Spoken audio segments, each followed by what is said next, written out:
who had that conversation with GB Patil, very, very important conversation where, elders and leaders from the community are speaking out. And, Nabila, we have to get one thing very clear.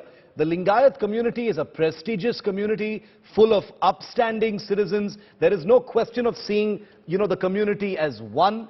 But clearly with GB Patil and others coming out and speaking out about this, there is a sense within the community perhaps that this is tarnishing the name of the community. It's reflecting on them. People are talking about Lingayats with the elections coming up and all the political pressure, and that perhaps is forcing people like GB Patil and hopefully others to come out and say the law is the law no matter who you are.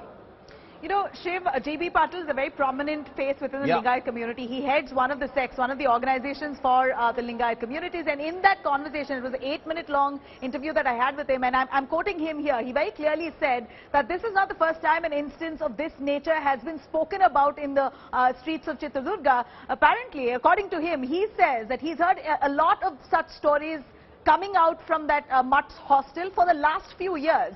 In fact, he also quoted H.D. Kumaraswamy of the JDS, who's apparently said that this is nothing new. This is not news to him because he's heard of child molestation cases coming out of that very Mutt's premises, at that hostel there, even in the past. So he said to me that if this is the first time that two girls have taken the courage and gone and filed a police complaint, the police should act swiftly because they come from a very poor background, are from the scheduled caste. The family has absolutely no backing. It could very well be possible that the very wealthy Murugha Mutt in Chitradurga could use all their money, power and influence to maybe push the family members to withdraw the case. And that's why we're seeing hordes of people, locals in Chitradurga, who are out there on the streets protesting outside the DC's office and saying until and unless the seer is arrested, they're not going to get up from there. Even as I speak, all those locals are seated there, Shiv, and they're also saying that to teach all the political parties a lesson, they're going to boycott elections this time in Karnataka. That's how furious they are. The locals are not going to vote for any of the parties,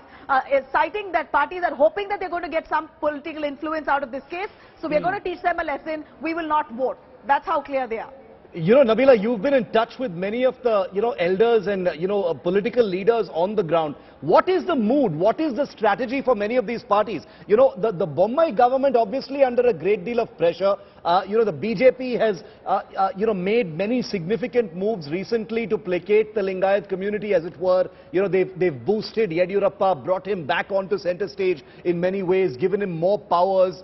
Mr. Bommai himself is a Lingayat leader. So, that part is understandable. What about the Congress party and the JDS? One would have expected that they would have said something, given that this is an issue of child rape which goes beyond politics. But is the politics before this election so cynical that no politician is willing to come out and say anything? DK Shivakumar, H.D. Kumaraswamy, nobody.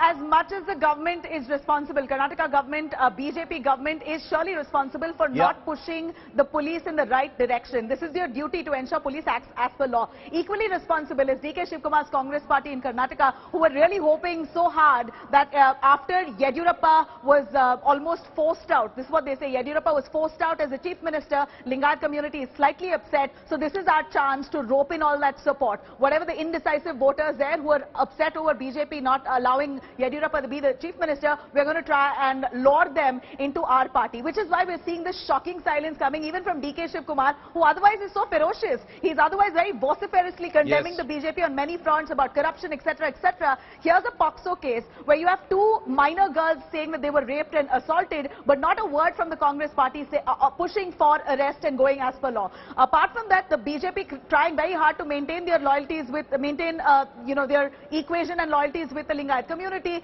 the Congress trying hard to, of course, win them over. It's really awful to see the kind of dynamics here. Election time, all political parties forget all sorts of issues, including crime and rape against children. For them, it's their electoral win which is paramount. And very tragic, very shameful, Shiv.